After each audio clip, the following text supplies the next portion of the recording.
મારો એક જ વાતને લઈને વિરોધ છે કે 19,68,000 જેટલા સુરત લોકસભાના મતદારો છે.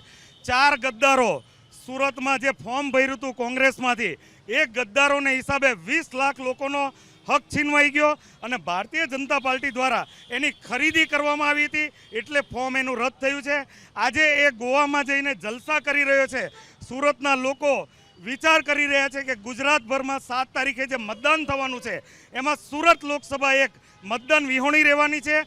આજે એમ ગણો તો 1 લાખ જેટલા જે નવા વોટરો છે, જે પ્રથમવાર વોટ આપવાના છે, એમને શું થશે કે લોકશાહી આવી હોય, આવા 4 જણા લોકો જ્યારે લોકશાહીની હત્યા કરતા હોય તો એમની સામે કેસ થવો જોઈએ અને જે પણ ચૂંટણી અધિકારી છે એમણે બી જે ભૂલ કરી છે એમની સામે પણ કેસ થવો જોઈએ અને હાલના કલેક્ટર છે એમની બી અહીંયા ભૂલ દેખાઈ રહી છે, એમની સામે પણ પગલાં લેવા જોઈએ.